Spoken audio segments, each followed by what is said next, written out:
안녕하세요. 사연에 빠지다의 DJ 민영입니다. 오늘도 두 가지 사연 준비되어 있으니 끝까지 함께 해주시고요. 구독과 좋아요 버튼도 꾹 눌러주세요. 그럼 오늘의 사연 함께 만나볼게요.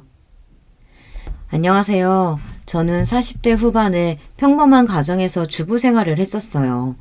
자주 보는 채널에 제가 이렇게 이야기를 꺼내게 될 줄은 몰랐는데 많은 분들에게 이런 사례도 있다는 걸 이야기해드리고 싶어 찾아오게 되었습니다.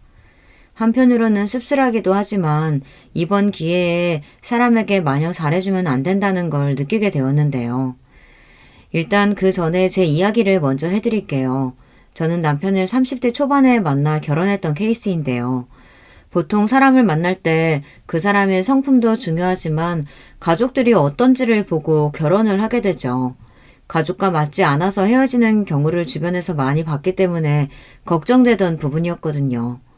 남편과 만나면서 마음은 커져가는데 혹시라도 결혼을 못하면 어쩌나 고민이 되었지만 인사를 드리러 갔을 때 제 예상과는 달리 시어머님과 돌연인 되실 분이 모두 좋으신 분들이셨어요. 안녕하세요, 어머님, 아버님. 태연 씨와 교제 중인 이미연이라고 합니다. 어머, 얘기 많이 들었어요. 미연 씨. 부족한 우리 아들 잘 부탁해요. 여기는 태연이 동생 태수예요. 인사 나눠요. 안녕하세요, 형수님. 만나 뵙게 되어 영광입니다. 저희 양 잘 부탁드릴게요. 좋게 봐주시니 감사해요. 태수 씨도 반가워요. 모두 좋게 봐주니 좋네요. 미연 씨가 나한테 얼마나 잘하는데 엄마 어디서 이런 며느리 얻기 힘들어요. 알죠? 어머, 얘 봐라. 장가 들기 전부터 그러면 엄마 살짝 섭섭해지려고 해. 엄마, 이제 형은 형수님한테 잘해주시겠지. 이제 우리 둘이 더 재밌게 놀자. 제가 생각했던 것보다 대화는 재미있게 흘러갔고 재치가 넘치는 예비 도련님과 시어머니 덕분에 분위기가 풀릴 수 있었어요. 태연 씨도 옆에서 잘 호응을 해주니 정말 행복한 가정이라고 느낄 수 있었는데요. 결혼을 전제로 교제 중이라고 했죠? 네, 어머니. 내년이나 내후년쯤으로 생각하고 있어요. 다른 건 아니고 결혼 전에 내가 꼭 하나는 부탁하고 싶어서. 편하게 말씀하세요, 어머니. 사실 우리 거의가 일찍 세상을 떠났는데 그 뒤로 우리 집에서 꼭 제사를 드리고 있거든. 그래서 며느리가 들어오면 시아버지 제사는 챙겼으면 하는데 괜찮겠어요? 네, 어머니 괜찮아요. 태연 씨랑 교제하면서도 제사가 있다는 건 알고 있었어요. 그리고 요즘에는 제사 지내는 게 힘든 것도 아니고 제가 도와드리면 어머니가 더 편하시잖아요. 고마워요. 그리고 말은 다음에 놓을게요. 첫 만나부터 반말하는 건 아닌 것 같아서. 오늘 잘 들어가고 다음에 또 봬요. 어머님은 저에 대한 예의는 물론 혹시라도 제가 불편하진 않을지 먼저 집안 제사에 대해 말씀을 해주셨는데요.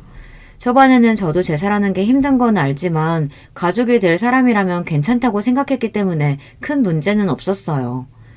어머님과 예비 도련님을 뵙고 난 뒤에는 저희 집에 가서 인사를 드리며 결혼 허락을 받았는데요.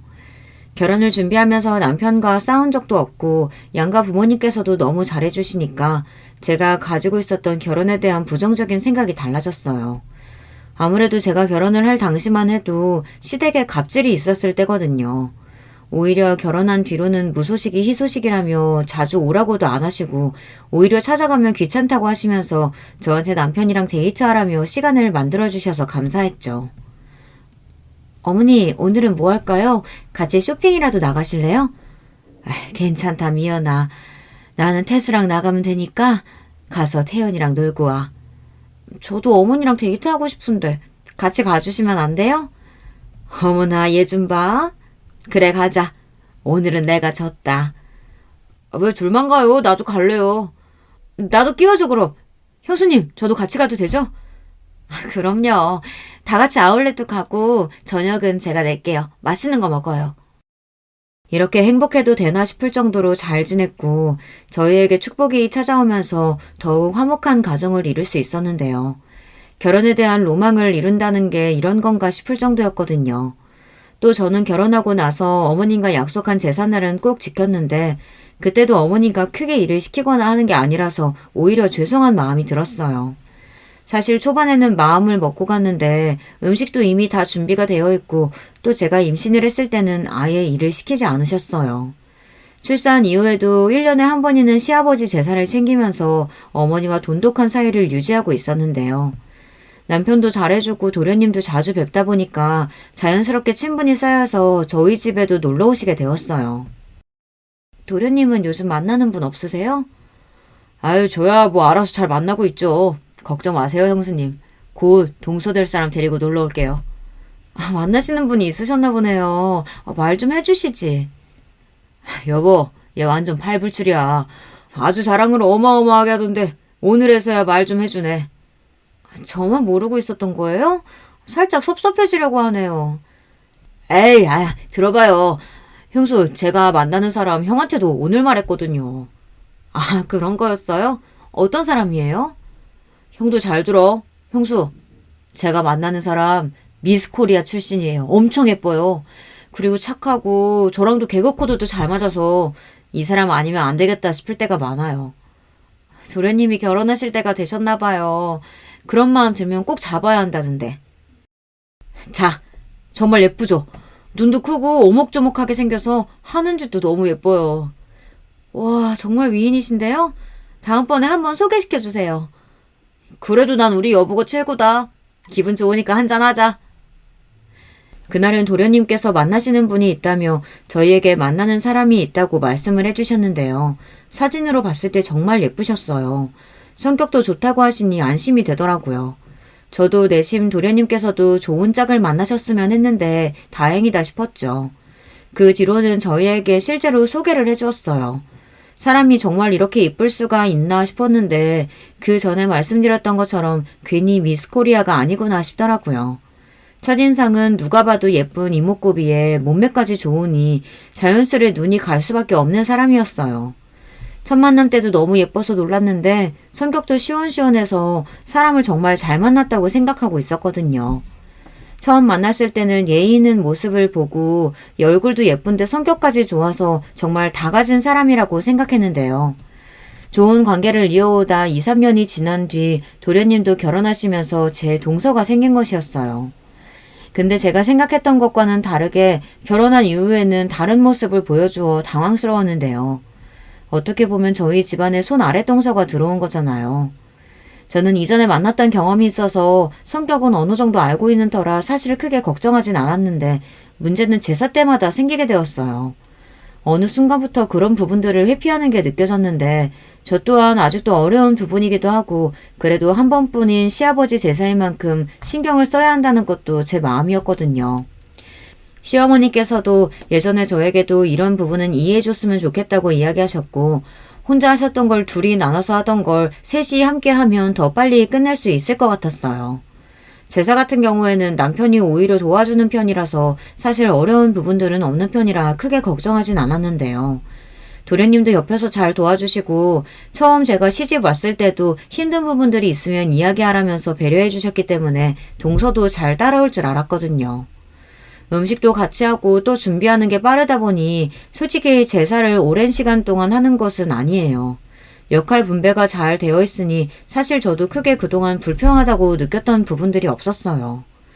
도련님이 결혼하시고 난 뒤에는 손 아랫동서가 들어오면서 가족 행사도 자연스럽게 같이 하게 되었는데요. 하지만 처음 봤을 때 사람 좋고 친절하던 모습은 어디 가고 제가 느끼기에는 저를 무시하는 느낌을 받을 수밖에 없었어요. 보통 시댁에 가면 해야 할 것들을 찾아서 일을 하는 경우가 많잖아요. 물론 무조건 해야 하는 건 아니지만 그래도 저는 기본적인 도리는 해야 한다고 생각하는 사람이거든요.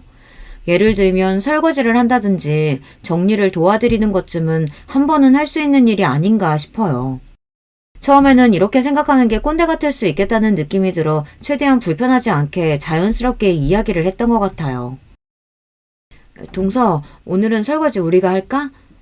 형님, 아니에요. 이건 남자들이 하는 게 맞죠. 저희가 굳이 손에 물 묻힐 일 만드는 건 아닌 것 같아요. 손도 잘 트고 보들보들한 느낌 사라질 수도 있거든요. 지금부터 관리해야죠. 그게 무슨 소리야. 동서, 우리도 한 번쯤은 해야지. 어제부터 계속 도련님이랑 나는 번갈아 가면서 했는데 저는 원래 설거지도 잘 못하고 오히려 답답하실 거예요. 다시 해야 하는 것보다는 그냥 깔끔하게 할 수 있는 사람이 하는 게 낫지 않아요? 죄송해요, 형님. 제가 진짜 집안일은 제대로 한 적이 없어가지고 괜히 폐만 끼칠 것 같아서 일부러 안 건드리는 거예요. 아, 그래? 그럼 어쩔 수 없지. 처음에는 동서가 하는 말이 이해가 가지 않았는데 그래도 한번 해보라며 시켰을 때 진짜 못하더라고요. 제가 다시 다 해야 할 정도라서 안 좋게 말하면 공주님처럼 큰 거라는 생각이 들 정도라 기분이 살짝 상하긴 했어요. 시집을 왔으면 기본적인 건 해야 하는 건 아닌가 싶었는데 이거 너무 꼰대 같은 생각이었을까요? 동서에 대해서 기분이 나쁜 건 저뿐만이 아니었는데요. 가족이 늘었는데 일하는 사람만 하고 안 하는 사람은 계속 안 하는 것 같아. 안 그래도 내가 동서한테 물어봤는데 집안일이 생각보다 어렵다고 하네. 이번에 한번 설거지 해보라고 했는데 그거 내가 다시 다 했잖아. 처음부터 집안일 잘하는 사람이 어딨어. 하다 보면 늘 수도 있는 거고 설거지는 쉬운 편에 속하잖아. 적어도 기본적인 부분은 하자는 거지. 그래도 이제 막 들어온 사람한테 뭐라고 하는 건 좀 아닌 것 같아. 괜히 우리 집사람만 고생한 것 같아서 그러지. 안 되겠다. 내가 태수한테 이야기할게. 일단은 지켜보고 정 안 되겠다 싶으면 내가 동서랑 얘기 한번 해볼게. 저희는 워낙 도련님이랑 친하게 지내다 보니 서로 불편한 게 있으면 편하게 말할 수 있는 사이는 맞거든요. 하지만 이제 들어온 지 얼마 되지 않은 동서의 흉을 보는 것 같아 마음이 좋진 않았기 때문에 일단은 지켜보기로 했어요. 솔직히 기분이 좋지는 않았지만 처음부터 안 좋은 소리를 하는 것은 서로에 대한 예의는 아닌 것 같기도 하고 일단은 동서도 하고자 하는 마음은 있지만 몸이 잘 따라주지 않아 속상할 수 있으니 괜히 이야기를 꺼내지는 않았어요. 하지만 이게 오히려 저를 아랫사람으로 보는 행동이 될 줄은 몰랐는데요. 저는 배려를 했다고 생각하는데 갈수록 도가 지나치더라고요. 1년에 몇 번 안 만나는 명절을 빼고 난 뒤에는 저희가 지역도 가까운 편이라서 자주 저녁을 먹는 편인데요. 얼마 전에는 동서랑 같이 저녁을 먹는데 저희 집 근처의 식당에 가서 맛있게 저녁을 먹고 돌아왔거든요. 근데 그날 뭔가 이상함을 느꼈던 점이 있었어요. 하나부터 열까지 도련님이 챙겨주면서 손 하나 까딱 안 하는 게 그냥 딱 공주님 느낌이더라고요. 잘 챙겨준다는 생각이 들 수도 있지만 제가 느끼기에는 너무 기본적인 부분까지 해주니까 저러다가 버릇이 나빠지겠다는 생각이 들 정도였어요. 도련님은 동서를 정말 많이 아끼시나 봐요. 하나부터 열까지 잘 챙겨주시네요. 이 사람이 원래 덤벙거리는 게 심해서 제가 옆에서 챙겨주는 편이에요. 손이 많이 가게 해도 사랑하니까 이 정도는 아무것도 아니죠. 제가 할 수 있는데 유독 저를 챙기는 것 같아요. 아무래도 제가 좀 연약하기도 하고 또 남편이 챙겨주면 편하잖아요. 형님은 남편분이 따로 안 챙겨주세요? 오늘 보니까 혼자 다 하시는 것 같던데 좀 도와주세요. 저는 혼자 하는 게 편하기도 하고 서로 챙겨줄 수 있는 부분은 챙겨주고 있어요. 걱정 마요. 그래도 형님, 여자로서 옆에서 보면 좀 안타까운 부분도 있어요. 시댁 가서도 마찬가지고 솔직히 저희가 귀한 딸인데 그렇게 집안일하는 걸 보면 부모님께서도 속상하시지 않을까요? 동생의 이야기를 듣고 나서는 머리를 누가 한 대 맞은 것처럼 띵하기도 했어요. 어떻게 보면 시댁에 가서 일을 하는 것도 해야 하는 것이라고 생각하거든요. 저희 남편도 친정에 가면 같이 설거지도 하고 정리도 하는데 이게 여자 남자가 있을까요? 물론 종처럼 일을 하라는 게 아니고 기본적인 부분은 하자는 생각이었거든요. 요즘에는 며느리들을 손님처럼 대하라는 말들이 많긴 하지만 그래도 시댁인데 너무 편하게 있는 건 아닌 것 같고 그만큼 서로 지켜야 할 부분이 있잖아요. 아무리 그래도 기본적으로 해야 하는 것들은 하는 것이 좋죠. 아무래도 시댁에 매일 가는 것도 아니고 어쩌다 한 번 가서 가족들이랑 시간 보내는 건데. 형님, 저는 그렇게 생각 안 해요. 이게 한 번 계속 해주다 보면 나중에는 정말 고마운 줄도 모르는 경우가 많다고 제가 들었거든요. 동서, 내가 5년 정도 살아보니까 그럴 걱정은 하지 않아도 돼요. 시어머니도 너무 좋으신 분이고 다들 너무 잘해주니까 저는 결혼 생활 5년 하면서 불편한 점 하나도 없었거든요. 우리가 무슨 시댁살이라도 시키는 것처럼 말하네요. 솔직히 말해서 시집 온 뒤로는 저희 집에서 뭐 한 게 없잖아요. 에이, 또 뭐 이렇게 진지하게 얘기가 흘러가. 다들 감정이 너무 격해진 것 같은데 이만해요. 형이랑 형수 말도 맞지 자기야. 그래도 시댁인데 너무 편하게 있긴 했어. 형수 너무 신경 쓰지 마요. 이 사람도 노력하고 있을 거예요. 대화가 찝찝하게 마무리되긴 했지만 그래도 저는 처음부터 동서의 입장을 아예 생각하지 않았던 건 아니었어요. 누가 집안일을 하고 싶겠어요. 하지만 아직 그렇다고 해도 이대로 그냥 지나치는 건 아닌 것 같아 진지하게 동서에게 한 번 더 이야기했습니다. 강요하는 건 아니지만 가족들끼리 모이는 자리인 만큼 서로가 배려할 부분들은 배려하면 싸움이 일어나지 않을 것 같다고 말이죠. 동서 잘 들어갔어요? 아까 기분 나빴던 건 아니죠? 형님, 솔직히 제가 못할 만한 것도 아니고 저 집에서도 설거지 잘 안 해요. 근데 왜 시댁 가면 여자들이 다 집안일을 해야 해요? 다 같이 하자는 거죠. 저희만 하자는 게 아니잖아요. 아무리 그래도 저는 이해가 안 가요. 저는 시집 오기 전에도 손톱에 피부 관리 받으면서 자유롭게 살았는데 그리고 시댁도 너무 자주 가는 것 같아요. 그래도 저희가 매주 가는 것도 아니고 한두 달에 갈까 말까인데 이건 적은 편이죠. 매주 오라는 시어머니도 있는데. 형님, 제가 조심스럽게 말씀드리는 건데요. 저희가 가서 꼭 집안일을 해야 하고 그런 건 아니에요. 그동안 결혼 생각을 하시면서 가스라이팅이라도 당하신 거 아니에요? 동서의 말에는 가시가 있었고 저는 그 말을 듣고 참을 수가 없었어요. 그렇게 좋으신 분이 저희 시어머니라는 게 좋고 도련님과 남편도 모두 잘해주는데 동서가 단면적인 부분만 생각하고 말하는 것 같았거든요. 더 이상 말이 통하지 않아 그 뒤로는 쉬라고 하고 더 이상 말을 꺼내지 않았어요. 그리고 나서는 딱히 다른 연락을 하진 않았는데 일이 생긴 건 제삿날이 다가올 때였는데요. 시아버지 제사는 1년에 한 번뿐이잖아요. 그때는 제가 왜 이렇게 스케줄을 조정해두는 편인데 그때는 일이 생겨서 조금 늦을 것 같다 보니 동서에게 먼저 부탁을 해두었어요. 동서, 내일 시아버지 제사 있는 거 알고 있죠? 얼마 전에도 이야기했었는데 톡 확인을 안 해서. 형님 오랜만이에요. 제가 지금 휴대전화가 제대로 작동이 되지 않아서 카톡을 못 읽었나 봐요. 다른 건 아니고 저도 너무 도와드리고 싶은데 그날 일이 잡히는 바람에 참여를 못할 것 같아요. 아, 그래요? 그럼 어쩔 수 없지. 내일 내가 도착 시간이 너무 늦어질 것 같아서 혹시나 하고 얘기해봤어. 그럼 도련님한테 연락을 드려야겠네. 제가 미리 이야기해 줄게요. 형님 걱정 마시고 일 보시고 오세요. 굳이 트러블을 만들고 싶지 않았기 때문에 그동안에는 제가 이해하고 넘어갔지만 갈수록 너무 심하다는 생각이 들어 결국 한마디를 할 수밖에 없었는데요. 분명 말을 해준다던 동서의 말과는 다르게 제가 도착했을 땐 도련님이 모르고 계시더라고요. 형수, 오늘은 왜 이렇게 늦었어요? 이런 적 처음인데 이제 몇 년 됐다고 소홀해지는 거 아니에요? 아, 또 말을 그렇게 해요. 오늘 바쁘다고 동서한테 미리 말해놨는데 못 들었어요? 엥? 오히려 저한테는 더 일찍 올 것 같다고 제가 할 일도 다 하신다고. 그래서 저 일부러 늦게 왔어요. 그럼 이거 다 어머님이랑 태연 씨가 한 거예요? 내가 어머님께는 말씀드렸고 태수는 늦게 와서 내가 전화로 말해줬어. 많이 바쁘면 오늘 쉬라고 할 걸 그랬네. 고생했다 미연아. 의사소통에 문제가 있었나 보다. 늦었으니 일단은 마저 준비하자. 저는 분명히 동서에게 말을 전했는데 잘못 알아들은 건가 싶어서 다음번에는 제대로 말을 해야겠다 생각했어요. 하지만 제사 이외에도 동서는 가족 모임에 참석하지 않는 일이 늘어났는데요. 마치 일부러 빠지는 느낌이 들었어요. 또다시 돌아온 제사 때도 동서는 불참하겠다며 저한테 연락을 해왔어요. 동서, 아무리 그래도 1년에 한 번 있는 제사는 빠지는 건 아닌 것 같아. 늦게라도 와서 참석해. 저 진짜 안 돼요, 형님. 예전부터 잡혀있던 약속이라서 취소도 어렵고 늦게도 못 가요. 이번 한 번만 부탁드려요. 내가 그동안 동서한테 말은 안 했는데 도가 지나치다고 생각하지 않아?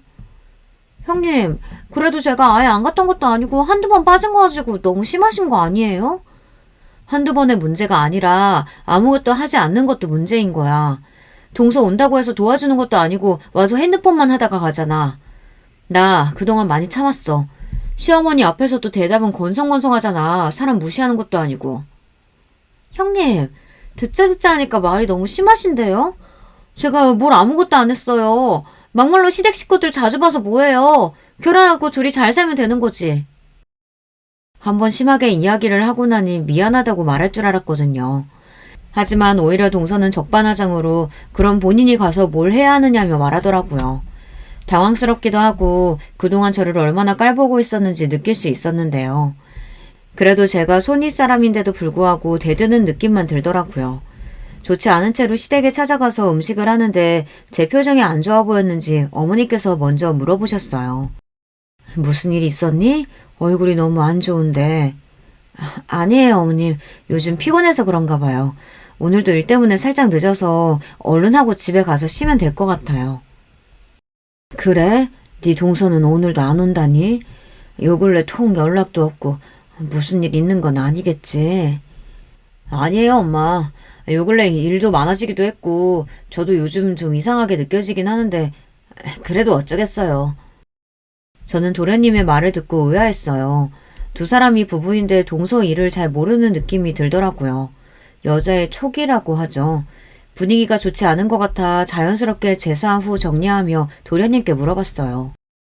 도련님, 요즘 안색이 안 좋으신데 무슨 일 있으세요? 아니에요, 형수. 그냥 결혼하고 나서 마냥 행복할 줄 알았는데 그것도 아니네요. 동서랑 싸웠구나. 아유, 도련님, 저희 부부도 요즘 많이 다투고 그래요. 그래도 제사 안 오고 그러는 건 뭐 바쁜데 어쩌겠어요. 저도 말해봤는데 더 이상 할 말이 없더라고요. 그 사람 지금 여행 중이에요. 일이 아니고. 네?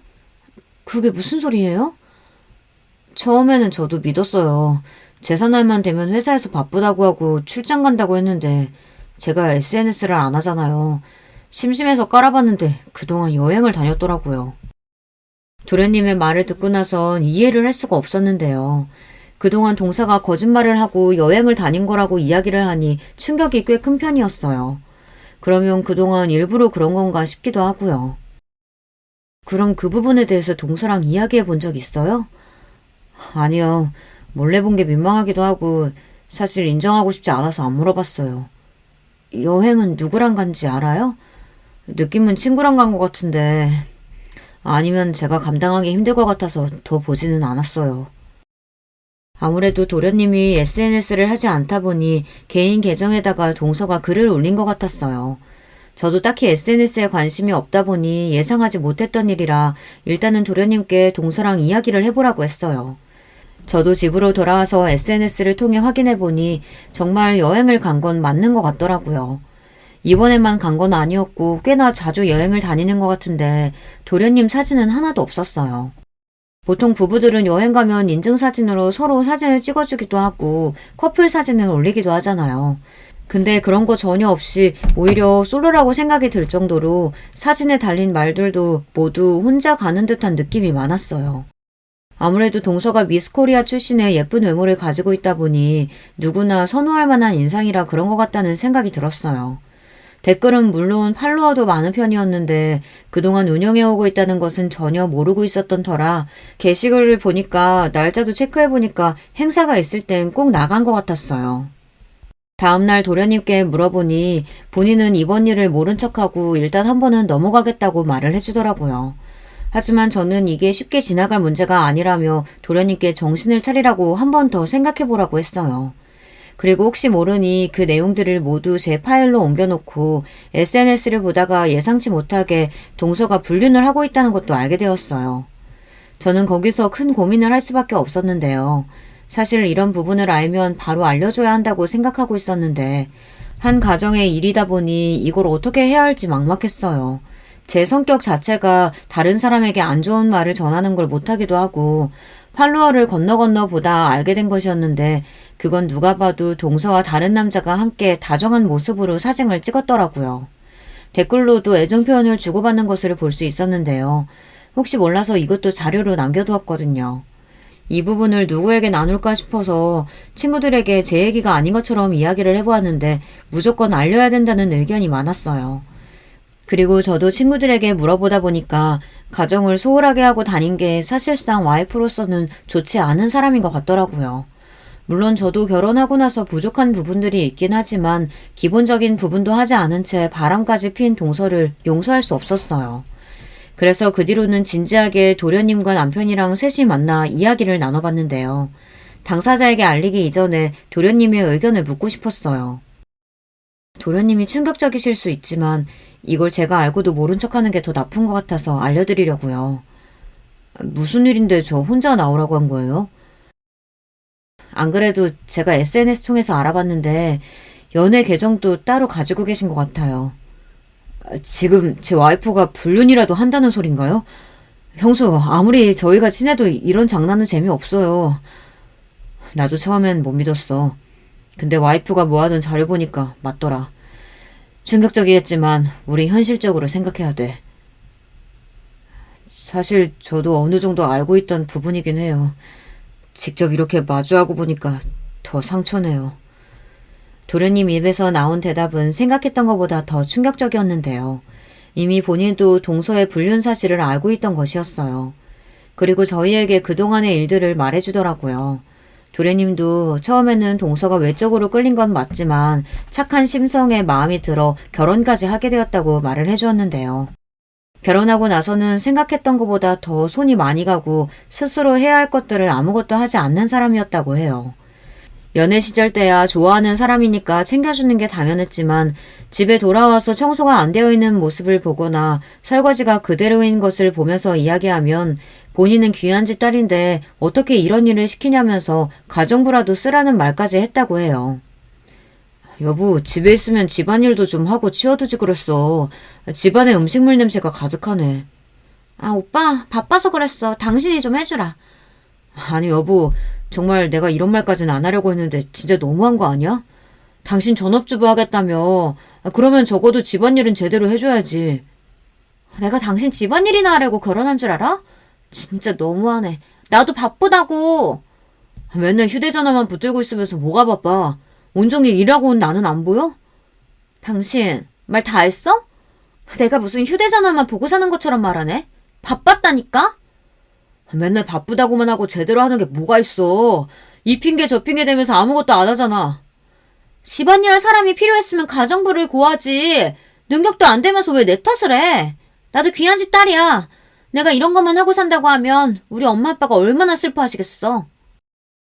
오히려 동서는 적반하장으로 도련님께 본인이 집안일을 하지 않은 것에 대해 능력이 없는 도련님 탓을 했다고 해요. 결혼하자마자 회사를 그만둔 동서는 그때부터 생활비를 밥 먹듯이 쓰며 카드값까지 밀리게 했다고 하는데요.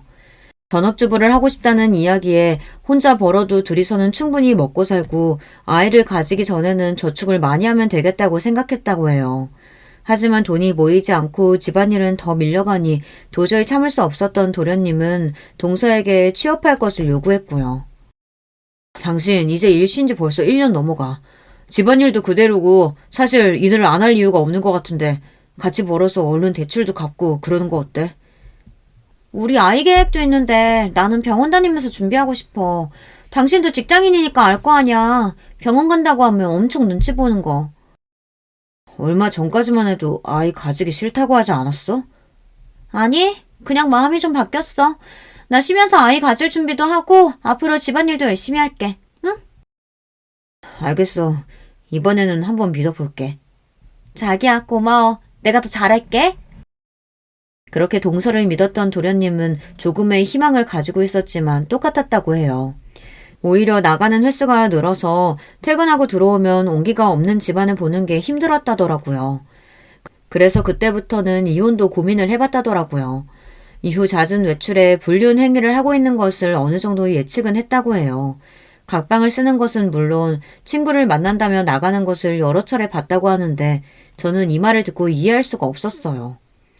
그러면 왜 그동안 참고 있었던 거예요? 불륜이라면 바로 이혼하셨어야죠. 불륜은 그 어떠한 이유가 있더라도 용서가 될 수 없잖아요.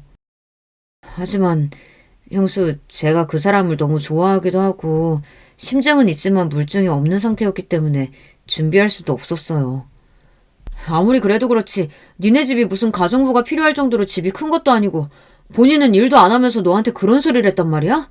게다가 불륜이라니. 남편은 동생이 이런 취급을 받았다는 것에 대해 분노했고 저도 화를 참을 수 없었어요. 말 그대로 무시를 한 듯한 느낌이 들었거든요. 하지만 문제는 도련님이 마음이 없다면 이혼을 저희가 강요할 수 있는 부분은 아니었어요. 그러다 보니 저도 걱정이 될 수밖에 없었는데요. 당분간은 지켜보겠다는 도련님의 말을 끝으로 그 자리는 마무리가 되었어요. 그 뒤에는 도련님께 따로 연락이 없었고 다음 만남은 저희가 어머니 생신 때 만나기로 정해둔 날이었어요.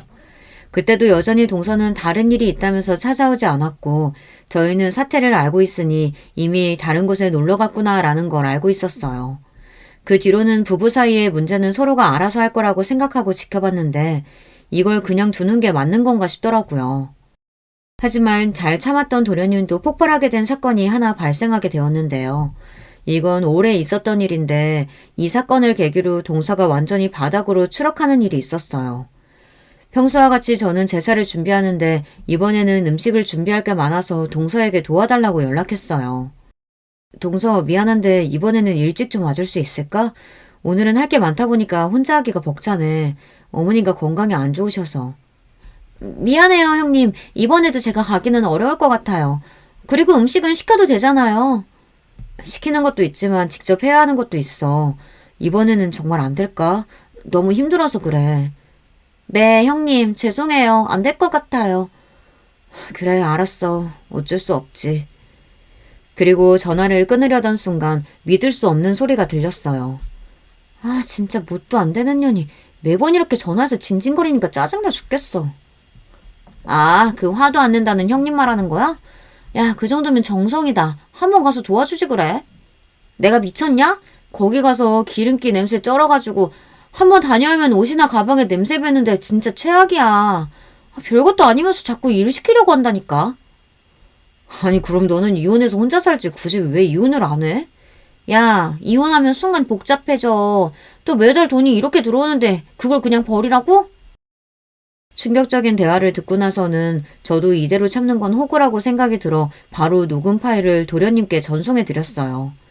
저는 핸드폰에 자동 녹음 기능이 있기 때문에 이 모든 대화 내용을 그대로 저장할 수 있었거든요.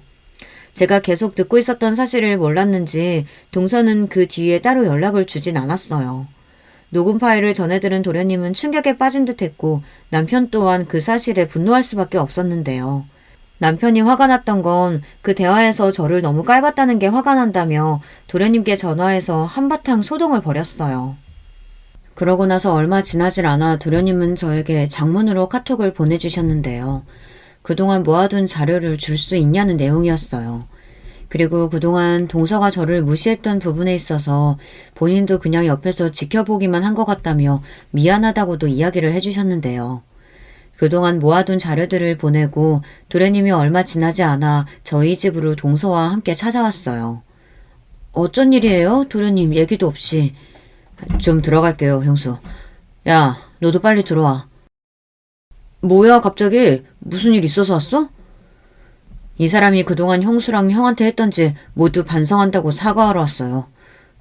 정말 죄송해요, 형님. 죄송합니다. 제가 그러려고 그런 건 아니었는데 제가 다 잘못했어요. 저는 동서의 모습을 보고 깜짝 놀랄 수밖에 없었는데요. 얼마 전에는 예쁘고 청초한 느낌이었는데 무릎에도 멍이 들고 상태가 좋아 보이진 않더라고요. 무릎을 꿇으며 사과를 하는 동서를 보니 마음이 안 좋아졌어요. 그래서 바로 일으킨 뒤에 그렇게까지 사과하지 않아도 된다고 말을 해줬는데요. 제가 보기에는 도련님과 둘이 싸움이 있었던 것 같아요. 도련님 뺨도 빨갛게 부어있었고 동서도 상태가 좋아 보이지 않아서 일단은 집에 들어와서 대화해봤어요. 그동안 제가 두 분을 무시해서 정말 죄송해요. 시어머니께도 죄송하다고 사과하고 왔어요. 갑자기 이제 와서 왜 이러는 거예요? 제사는 참석도 하지 않고 가족 모임을 회피하기 바빴던 사람이. 죄송해요. 그동안 제가 시댁에 가면 뭔가 저만 동떨어진 느낌이 들고 사실 형님한테 질투를 느끼고 있어서 그랬던 것 같아요. 이런 모습 보여드려서 죄송해요. 두 사람이 진정성 있게 사과하는 것을 듣고 나서는 저는 마음이 풀릴 수밖에 없었는데요. 불륜도 다 알게 되었고 동서도 그동안 자신이 잘못됐던 부분을 인정하면서 한 번 더 기회를 줄 수 있겠냐며 도련님께 물어보더라고요. 나 이제 하라는 대로 다 했어. 당신이 때린 것도 다 참아줄 수 있어. 우리 이혼만은 하지 말자. 아직도 넌 정신을 못 차렸구나.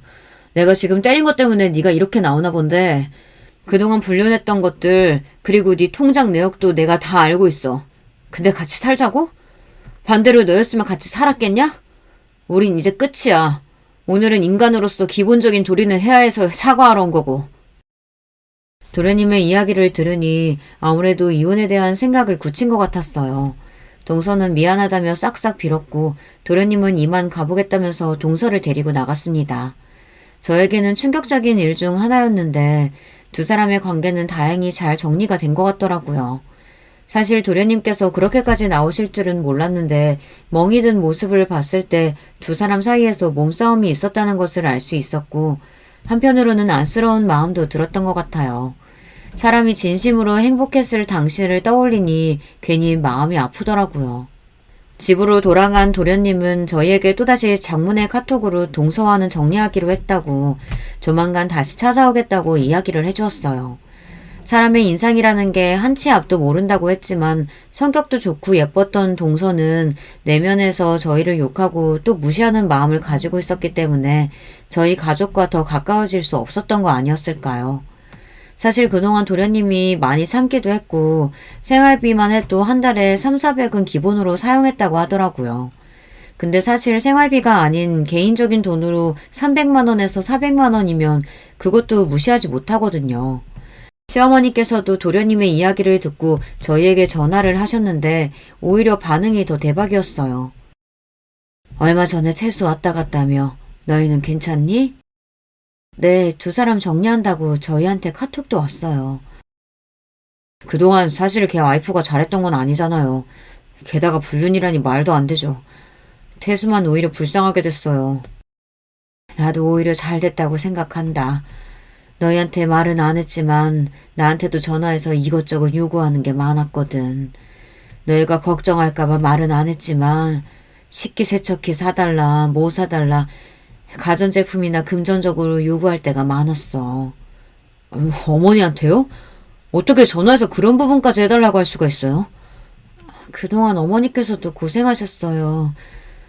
결혼 전에도 제사에 대해서 말을 안 했던 것도 아닌데 일부러 더 얘기하진 않았어. 괜히 태수한테 불똥 튈까봐. 그래서 더 미연애한테 미안하더구나. 저는 괜찮아요. 어머님 솔직히 제사 때 많이 힘든 것도 아니고 종종 일 많을 때만 도와달라고 했던 것이었는데 동서도 그렇게까지 할 생각은 없었을 거예요. 당신은 아직도 걔 감싸고 도는 거야? 아니 그동안 해왔던 행실을 봐. 미스코리아 출신이면 다야? 성격이나 매너가 하나도 없는데. 저는 평화주의자이기 때문에 이런 대화 속에서도 동서가 한편으로는 안쓰러운 마음이 들 수밖에 없었는데요. 하지만 이것도 제가 동서에 대해서 어느 정도는 좋은 마음을 가졌을 때 이야기이고 이후에는 저도 완전히 동서에게 등 돌리는 사건이 벌어졌어요.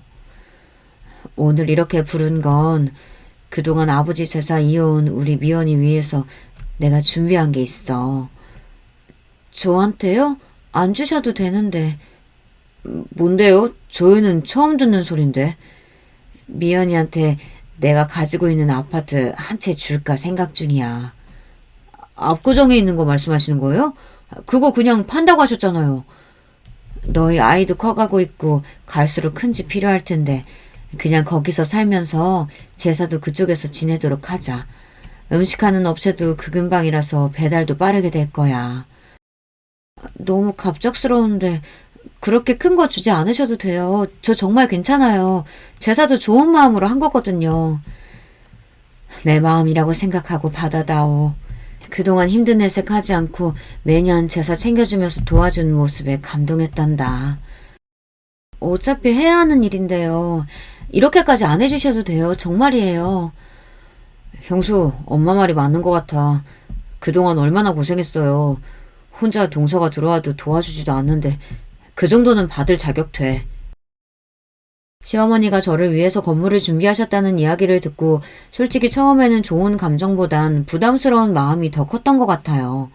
적은 금액도 아니고 물론 서울 중심보다는 아니지만 요즘 압구정동 엄청 비싼 편이잖아요. 어머니께서 가지고 계셨던 아파트 같은 경우 주변이 학세권으로 되어 있고 입지도 좋은 편이라서 평가가 괜찮은 편이었거든요. 알고 보니 시아버지께서 생전에 남기고 가셨던 유산이라고 해요. 남편이랑 이런 부분을 상의해봤는데 엄마가 좋은 마음으로 주시는 거니까 받아도 된다고 이야기했어요. 저는 이때까지 어머니가 건물을 소유하고 계신 줄도 몰랐고 그리고 알고 보니 도련님도 건물을 가지고 계시더라고요. 나중에 동서가 이 부분을 알고 재산분할 요청을 했지만 동서가 잘못한 게 많다 보니 다행히 모두 도련님 명의로 잘 유지가 되고 있다고 해요. 유책 배우자였던 동서는 결국 제대로 받은 것 하나 없이 집 밖으로 나가게 되었는데요. 오히려 도련님은 홀가분하다고 말씀하시더라고요. 저도 건물을 받기로 하고 시어머니께 감사하다며 앞으로는 재산은 저희 집에서 드리기로 했는데요. 이 얘기를 어떻게 알았는지 이혼했던 동서가 저한테 연락을 해왔더라고요. 알고 보니까 도련님께서 네가 제사를 제때 드리기만 했어도 저 아파트는 네 것이었을 텐데 복을 걷어찼다며 이야기한 걸 듣고 저한테 연락을 했던 것이었어요. 솔직히 형님 다 알고 계셨죠? 그렇게 제사 지내면 건물 받을 거 알고 노력하신 거잖아요. 그게 무슨 소리야, 동서. 오랜만에 연락 와서 왜 갑자기 나한테 시비를 걸어. 어머님이 내가 제사 열심히 도와드려서 주시는 건 맞아. 하지만 이걸 결혼 전부터 알고 있진 않았어. 순진한 척도 작작하셔야죠. 이왕 이렇게 된 거 그냥 얘기 다 하고 끝낼게요. 뭐라고? 지금 말 다 했어? 솔직히 형님이 모르셨다면 그렇게 헌신적으로 일을 하실 수 있으셨을까요?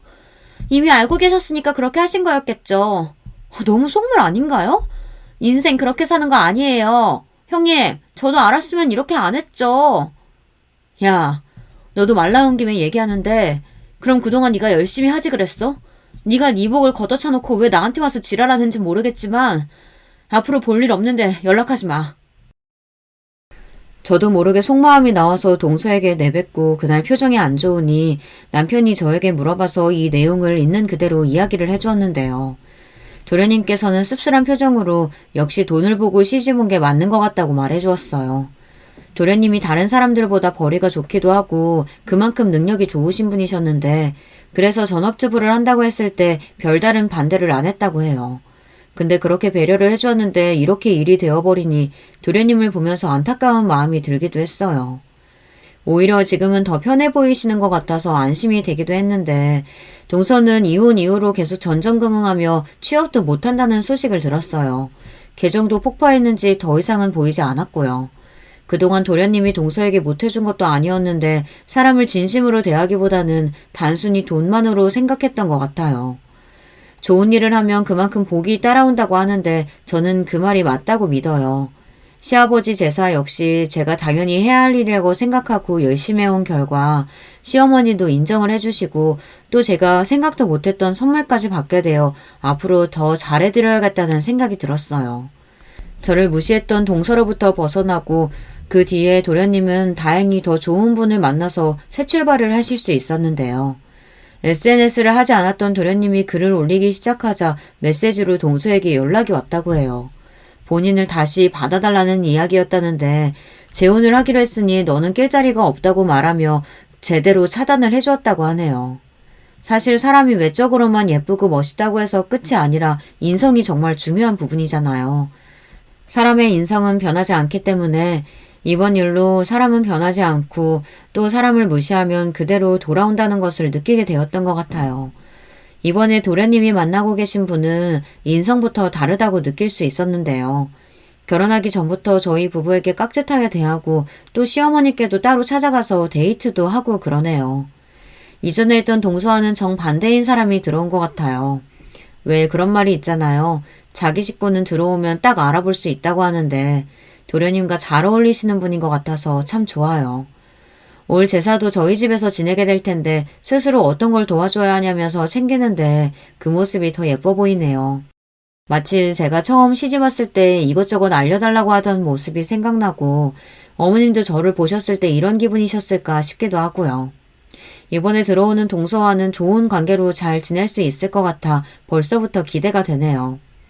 시아버지의 제사를 소홀하게 하지 않고 잘 챙겨서 받았던 압구정 아파트도 계속해서 값이 오르고 있고 얼마 전에는 두 번째 축복이 찾아와서 출산을 준비하고 있는데요. 심심할 때마다 듣는 사연 프로그램에 이런 일도 있다라는 것을 알려드리고 싶어 제 사연을 써봤어요. 다들 인생에 있어서 인성이 중요하다고 생각되시는 일이 있으셨나요? 가족뿐만 아니라 친구 등 인성으로 인해서 트러블이 생기는 경우는 생각보다 많은 편이더라고요. 저도 이번에 일을 겪으면서 무조건 잘해주고 참는 건 호구 같은 짓이라는 생각이 들어 할 말은 하고 지내고 있어요. 누구든 저를 무시하는 말을 한다며 넘기지 않아요. 한편으로는 제가 동서를 초반부터 잘 잡았으면 저희 집을 그렇게 무시를 안 했을 것 같다는 생각을 하기도 하는데요. 도련님이 그렇게까지 하셨는데도 정신을 못 차린 거니까 소용이 없었겠다는 생각도 드네요. 여러분, 두 번째 사연 시작하기 전에 좋아요, 구독 꼭 눌러주실 거죠? 그럼 두 번째 사연 바로 시작합니다. 안녕하세요. 저는 서울 사는 40대 여자입니다. 확실히 날씨가 풀리며 따뜻해지고 있네요. 봄이 오는 게 느껴져요. 두 딸과 같이 사는데 딸들도 봄이 오니까 행복하다고 하더라고요. 개인적으로 겨울을 좋아하지 않는데 참 다행입니다. 얼마 전 제 인생에서 가장 큰 사건이 발생했어요. 힘든 시기를 겪었고 또 그걸 겪으며 저도 성장하게 됐습니다. 후련하기도 하고 복잡한 감정이 들어요. 그런데 이런 일을 겪었을 때 밖으로 표출하는 게 도움이 될 때도 있다고 하더라고요. 그래서 용기 내어 제보하게 됐습니다. 이 사연을 제보하는데 두 딸의 응원도 아주 컸어요. 제가 어떤 결정을 해도 응원해주는 딸들 덕분에 마지막 용기를 낼 수 있었습니다. 저는 제 자식들이 딸 둘이라 다행이라고 생각해요. 저도 자매로 자랐는데 그래서 자매의 소중함을 누구보다 잘 알고 있습니다.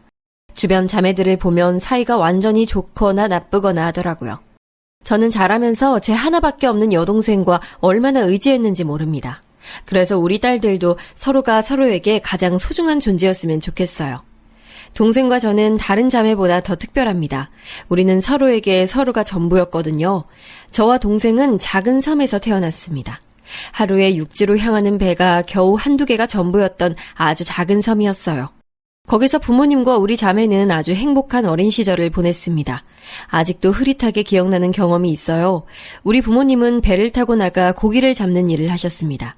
그러면 동생과 저는 배가 들어오는 위치에서 놀고 있었어요. 항상 엄마는 배가 닿기도 전에 우리 이름을 부르셨습니다. 지선아, 미선아, 아이고 내 새끼들 배 안 고파? 엄마가 해놓은 간식 먹었어? 엄마, 아빠! 지금도 섬에 가서 그 자리를 보면 흐뭇하게 미소가 지어져요. 그때 나이가 학교에 들어가기도 전이니까 완전히 어렸을 때입니다. 부모님이 잡은 생선이 반찬이었고 동생과 둘이 엄마 옆에서 같이 해산물을 다듬기도 했어요. 주변 이웃들과도 친하게 지내서 가끔 부모님이 너무 바쁘시면 옆집 순이 이모네에서 있기도 했죠. 하지만 이런 소중한 어린 시절의 기억은 오래가지 못했습니다. 왜냐하면 부모님은 제가 학교에 입학하고 바로 직후에 두 분 다 돌아가셨어요. 바다에 배를 타고 나가셨다가 그렇게 하늘로 떠나셨습니다. 그날은 예기치 못한 날씨 때문에 갑자기 폭풍우가 내리던 날이었거든요. 그 정도로 심하게 비가 내릴 줄 몰랐던 부모님은 그대로 바다에 나가셨다 봉변을 당하셨습니다. 심지어 아빠는 시체라도 찾았는데 엄마는 아예 실종됐어요. 한 번에 부모를 잃고 고아가 된 우리 자매였습니다. 너무나도 어린 나이라 주변 어른들이 대신 장례는 치르셨던 것 같아요. 섬 특징상 다들 아는 사이였고 부모님도 섬 토박이라 피로 맺어진 가족은 아니어도 다들 가족처럼 지냈거든요. 정말 안타까운 건 우리 부모님은 두 분이 왕래하던 친척이 전혀 없었다는 사실입니다. 엄마는 심지어 고아라서 저는 외조부가 있지도 않았어요. 아빠는 친할머니가 살아계시긴 했는데 왕래를 자주 하는 편은 아니라 저는 장례식장에서 친할머니의 얼굴을 제대로 처음 보게 됐습니다. 네가 지선이냐? 얘가 미선이? 아유, 네 애비는 내가 섬에서 나오라고 몇 번을 말해도 들어먹질 않더니 네 애미가 좋다고 그렇게 섬에 붙어있더니 아유, 내가 속이 터져서 새끼들이 보고 싶지도 않았어. 친할머니의 인상은 좋지 않았어요. 다짜고짜 제 앞에서 돌아가신 부모님 흉을 봤거든요. 어린 마음에 그런 할머니가 미워서 동생의 손을 꼭 잡고 아무 말도 하지 않았습니다. 할머니가 그렇게 우리 부모님을 흉보는 동안 이웃 주민들이 오히려 빈소를 지켜줬어요. 어른들은 저와 미선이를 보고 눈물을 흘리셨습니다. 아유, 이런 토끼 같은 애들을 두고 먼저 가면 어떡해. 아유, 그렇게 애들 예뻐했는데 어떡해. 특히 옆집 살던 순이 이모가 많이 우셨어요. 그렇게 장례가 끝나고 저는 동생의 손을 잡고 친할머니를 따라 섬을 나서게 됐습니다. 처음엔 섬을 떠나기 싫어 고집부렸어요. 절대 싫어요. 우리 엄마랑 아빠랑 살던 집이에요. 떠나기 싫어요. 너희들끼리 살 거면 그렇게 해. 나라고 네 예뻐서 데려가냐? 어? 나도 데려가기 싫어. 안 그쵸? 아유, 이 망할 놈의 섬을 내가 다시 오나 싶었더니 아유. 하지만 아무리 고집부려도 제 나이는 그때 고작 8살이었습니다. 그러니 친할머니를 따라가는 것은 당연하고 어쩔 수 없는 선택이었습니다.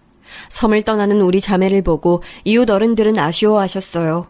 하지만 현실적으로 8살, 6살 자매가 보호자 없이 살 수는 없었습니다.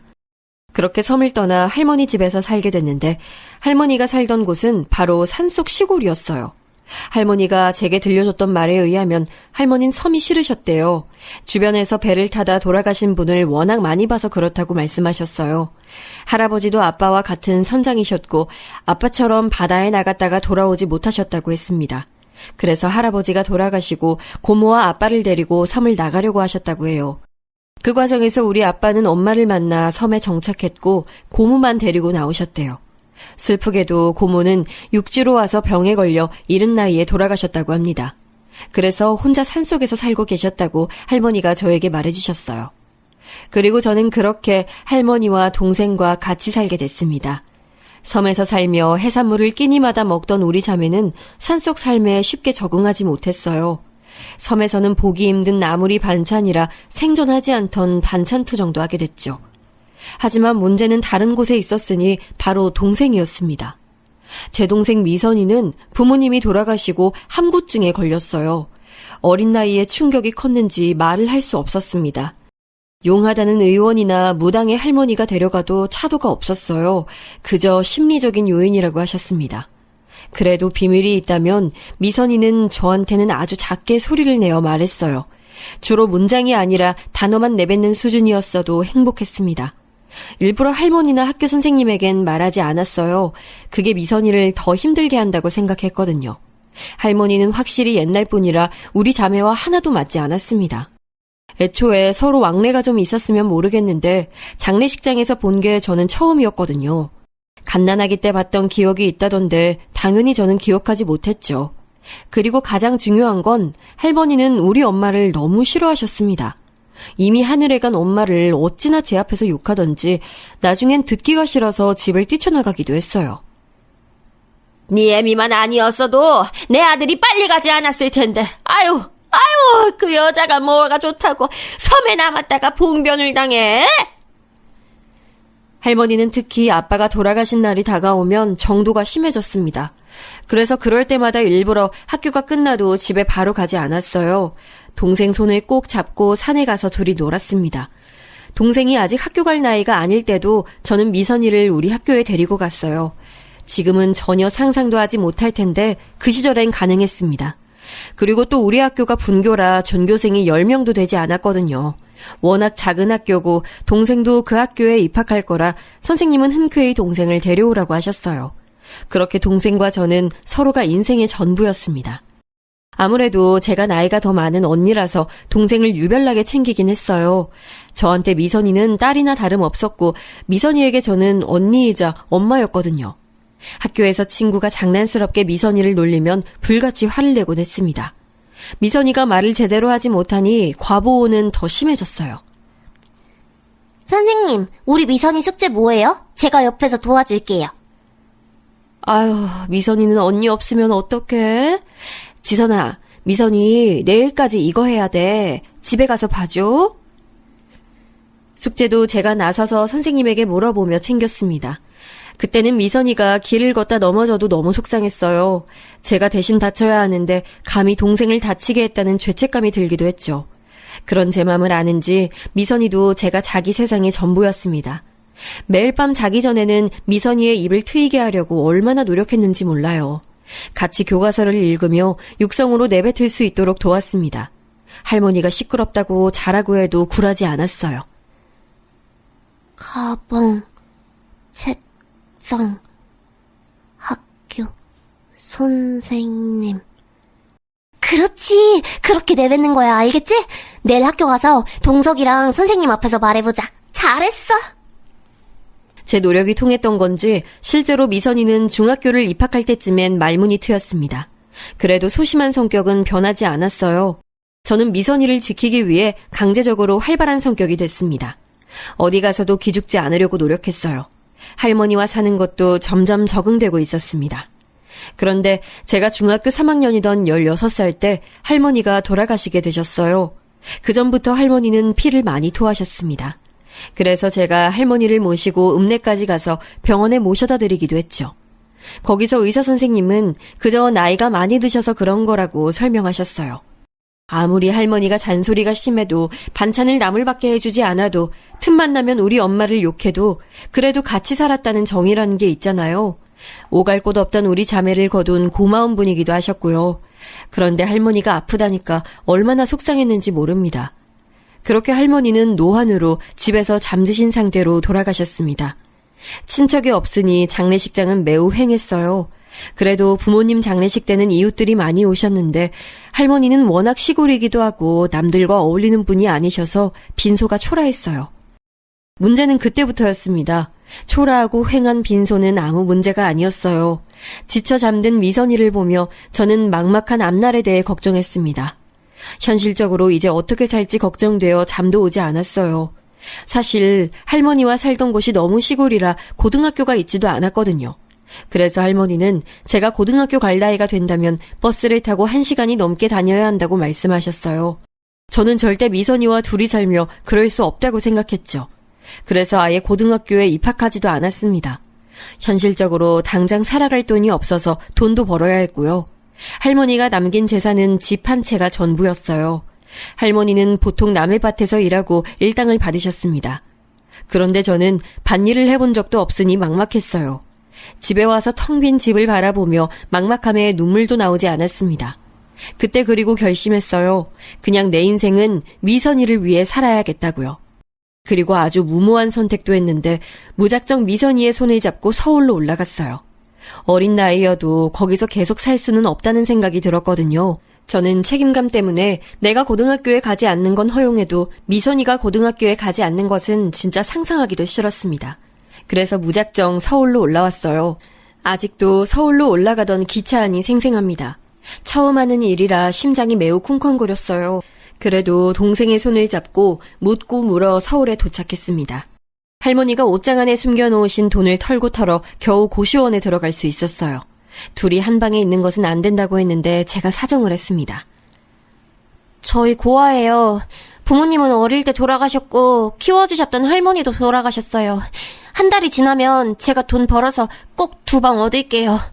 제발요. 사장님은 사정이 딱하다며 허락하셨어요. 그리고 저는 혼자 미선이의 손을 잡고 전학을 시켰습니다. 지금 생각하면 어떻게 그럴 수 있었을까 싶어요. 무식하면 용감하다는 말이 그때의 저를 설명할 수 있습니다. 부모님은 안 계시니? 네, 제가 미선이 언니이자 엄마예요. 무슨 일 있으시면 다 저한테 말씀하세요. 학교에 갔더니 선생님은 당황하셨어요. 언니라고 해봤자 미성년자였으니까요. 그래도 저는 아주 당당했습니다. 소심한 미선이가 적응할 수 있게 도와달라고 부탁까지 하고 돌아왔죠. 그리고 바로 일을 구했습니다.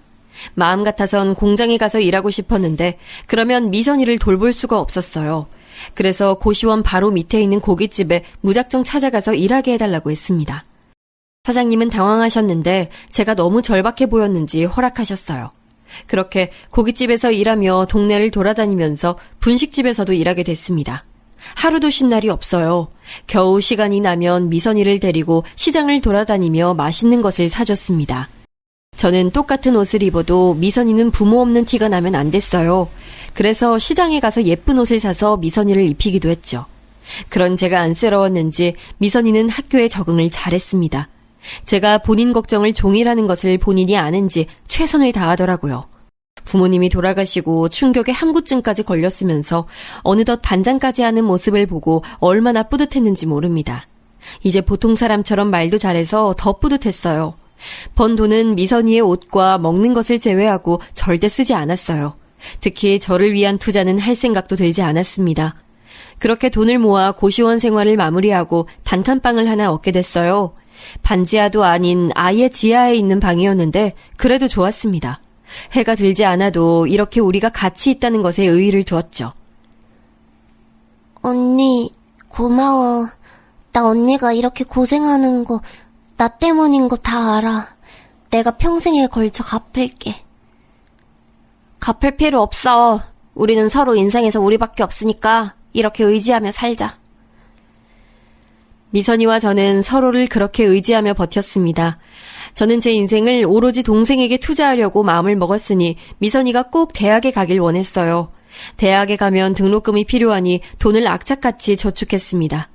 모아도 돈이 부족해 보였어요. 그래서 이미 하는 일에 추가로 더할 일이 없나 알아봤습니다. 그러다 시장에 갔더니 어떤 국밥집에서 사람을 구하더라고요. 바로 들어가서 물어보니 당장 내일부터 나와달라고 했습니다. 그렇게 아르바이트는 시간을 조절해서 일을 하나 더 늘렸어요. 예, 저기 가서 주문 받아. 아우, 3번 테이블 나갔어? 아우, 왜 이렇게 손이 느려? 아르바이트 많이 했대서 뽑았더니 사기당했네. 죄송합니다. 최대한 빨리 움직일게요. 국밥집 사장님은 제가 손이 느리고 답답하다고 항상 뭐라고 하셨습니다. 하지만 저는 진짜 억울했어요. 제가 가게에서 제일 열심히 움직이고 있었거든요. 그리고 다른 가게에서는 사장님들이 저처럼 손 빠른 친구는 처음 본다고 하실 정도로 제가 일머리는 있었습니다. 하지만 고등학교도 졸업하지 못한 제가 일할 수 있는 곳은 많지 않았어요. 그래서 울며 겨자 먹기로 일했습니다. 일이 힘들어도 끝나고 간식을 사서 집에 가면 미선이가 웃는 얼굴로 맞아줬거든요. 그러던 어느 날 국밥집에서 일하는데 누가 자꾸 제 옆을 따라다녔습니다. 처음엔 누구지 싶었는데 알고 봤더니 사장님 아들이더라고요. 나이는 저보다 4살 많았고 사장님과 다르게 웃는 인상이었습니다. 우리 엄마 성격 진짜 이상하죠? 집안 식구들도 그래서 엄마가 저러면 일부러 안 들리는 척해요. 너무 속상해하지 마요. 아니에요. 괜찮아요. 감사합니다. 아, 근데 오늘 일 끝나고 일정 있어요? 같이 뭐 밥이라도 먹을래요? 사장님 아들의 이름은 동민이었는데 동민 오빠는 저한테 누가 봐도 호감이 있었어요. 다만 사장님 눈치가 보였는지 은근히 다가왔죠. 그래서 저희는 비밀 아닌 비밀 연애를 시작했습니다. 사장님에게 무슨 말을 들을지 몰랐던 저는 무조건 비밀로 하자고 했어요. 서울에 와서 무식하게 돈만 벌었던 제가 오빠를 만나고 성격이 조금 밝아졌어요. 돈만 버는 기계처럼 학교에 가지도 못하고 돈을 벌었던 제가 처음으로 새 옷을 사기도 했습니다. 그 모습을 보고 미선이는 자기 일처럼 좋아했어요. 그리고 무엇보다 동민 오빠를 만났던 이유는 바로 미선이에게도 잘해줬어요. 오빠는 대학생이었는데 미선이의 공부를 봐주기도 했습니다. 무거운 것을 들어주고 집에 문제가 있으면 다 해결해주는 오빠를 보고 사랑에 빠지게 됐죠. 미성년자 둘이 사는 게 쉽지 않았는데 오빠 덕분에 위기를 넘긴 적이 한두 번이 아니었습니다. 자연스럽게 저는 남자친구에게 많이 의지하게 됐어요. 그렇게 사장님 몰래 연애하는데 확실히 연애를 시작하니 일을 해도 많이 힘들지 않았습니다. 몇 년의 시간이 흐르고 미선이는 고등학교를 졸업하고 대학에 입학하게 됐어요. 그러면서 대학 등록금도 장학금을 받고 입학했습니다. 다만 장학금 때문에 미선이는 지방으로 내려가야 했죠. 저는 동생과 떨어지기 싫어서 저도 같이 내려가려 했습니다. 그런데 미선이가 이렇게 말했어요. 언니, 그동안 언니가 나를 위해서 희생한 거 알아. 이제 언니 인생 살아야지. 나도 성인이고 이제 스스로 인생 살아보도록 노력할게. 언니는 동민 오빠도 있는데 서울에 계속 있어. 그래도 되는 거야? 언닌 네가 걱정돼. 가서 적응은 잘할 수 있겠어? 언니는 내 나이 때 혼자 아르바이트하고 집도 구하고 다 했으면서 왜 그래. 난 언니한테 고맙고 미안한 맘뿐이야. 마냥 어린아이처럼 느껴지던 미선이는 어느새 다 큰 어른이 되어 있었습니다. 어차피 전액 장학금을 받았고 기숙사까지 있던 터라 저는 미선이의 의견을 존중했어요. 등록금 내라고 모아놓은 돈을 줬더니 미선이는 거절했습니다. 동민 오빠와 결혼하게 되면 쓰라고 했어요. 그때까지도 저는 오빠와 내가 결혼할 수 있을까 생각했습니다. 왜냐하면 저는 고아에다 고등학교도 졸업하지 못했으니까요. 이런 제 맘을 아는 건지 남자친구는 저에게 검정고시를 제안했어요. 미선이가 지방으로 내려가고 외로웠던 저는 남자친구에게 의존했기 때문에 같이 공부하기 시작했습니다. 그렇게 고등학교 졸업장도 생겼어요. 그때는 남자친구가 없으면 안 될 것 같았습니다. 그러다 사장님에게 우리 사이를 들키기도 했어요. 당연히 반응은 좋지 않았습니다. 일하라고 뽑아놨더니 남의 집 귀한 아들을 꼬셔? 네가 그러고도 사람이야? 어디서 우리 아들을 넘봐? 분수를 알아야지! 엄마, 내가 지선이 보고 만나자고 했어요. 그만하세요. 뭐? 아유, 머리야. 둘 다 꼴도 보기 싫어. 당장 나가! 너! 내일부터 가게 나오지 마! 예상대로 사장님은 불같이 화를 내셨어요. 하지만 이것도 예상한 반응이라 괜찮았습니다. 그때는 화를 내는 사장님이 밉지도 않았어요. 그냥 다른 생각은 들지 않았고 남자친구가 옆에 있으니 좋았습니다. 국밥집에서 쫓겨나도 마냥 행복했어요. 실제로 미선이가 지방에 내려가고 많이 외로웠는데 그때 옆에 있어준 유일한 사람이 남자친구였으니까요. 그리고 2년 후 남자친구는 저에게 결혼하자는 얘기를 꺼냈습니다. 너무 행복했고 좋았어요. 그러면서 현실적으로 시어머니의 반대는 어떡하지 생각이 들었죠. 우리의 예상대로 시어머니는 제가 인사 갔더니 들어오지도 못하게 문을 열어주지도 않으셨습니다. 하지만 어렸을 때부터 산전수전 다 겪었던 저는 두렵지 않았어요. 그때는 사랑이 영원할 줄 알았거든요. 남자친구도 이런 역경이 있어야 우리가 더 단단해진다고 말했습니다. 아유, 꼴도 보기 싫어. 불려우 같은 게 내 아들을 어떻게 구워 삶은 거야. 너, 내가 다 소문내서 여기 발도 못 들이게 할 거야. 알겠어? 시어머니는 심지어 제가 일하던 가게에 와서 격하게 반대하기도 하셨습니다. 나중엔 어떤 제 또래 여자를 데려와서 같이 욕하더라고요. 누구지 싶었는데 알고 보니 시누이였습니다. 그럴 때마다 남자친구가 대신 욕해주고 나서주니 그 모습을 보며 버텼어요. 엄마, 이 사람이 그 여자야? 진짜 딱 봐도 가난해 보여. 하지만 우리의 마음과 별개로 결혼은 현실이었죠. 그래서 제가 아무리 일해서 돈을 모았어도 한계가 있었고 남자친구는 대학을 막 졸업한 학생이라 돈이 없었습니다. 사실 남자친구는 미선이가 지방으로 가고 우리 집에서 동거처럼 지내기도 했거든요. 나중에 그 사실을 알고 시어머니는 찾아와서 집 앞에서 소리를 고래고래 지르기도 하셨죠. 하지만 이런 반대에도 우리는 결혼에 성공했습니다. 눈치채신 분들도 계실 텐데 아이가 생겼어요. 시어머니는 당장 아이를 지우라고 날뛰셨는데 이미 제가 알았을 때가 임신 5개월이었어요. 아이가 워낙 작아 저는 전혀 눈치채지 못했습니다. 평소에 생리를 거르는 날도 많아서 전혀 몰랐죠. 결국 아이가 생겨서 시아버지가 결혼 허락을 하셨습니다. 시아버지라고 절 반기신 건 아니고 대를 이을 아이가 있으니 받아준다는 느낌이 컸어요. 어쨌든 결혼하게 된다니 얼떨떨했죠. 그런데 시어머니가 저를 따로 찾아와서 말씀하셨습니다. 네가 이런 거 알려주는 어른이 주변에 없으니 내가 말해주는 거야. 원래 결혼할 때는 돈을 다 끌어모아야 하는 거니까 지금 사는 그 집 팔고 우리 집 들어와서 살자. 내가 너한테 살림을 좀 알려줘야겠어. 네? 저는 동민 오빠랑 우리 집에서 시작하려고 했어요. 어머머머머, 너 어디 가서 그런 말 하면 안 된다. 알겠니? 시댁에서 생활 방식을 배워야 하는 거야. 내가 이런 말 하기 전에 네가 먼저 나서서 해야 하는 건데, 역시 부모가 있어야 배우지. 지금이라도 늦지 않았으니까 나한테 생활 상식을 좀 배워. 기회라고 생각해.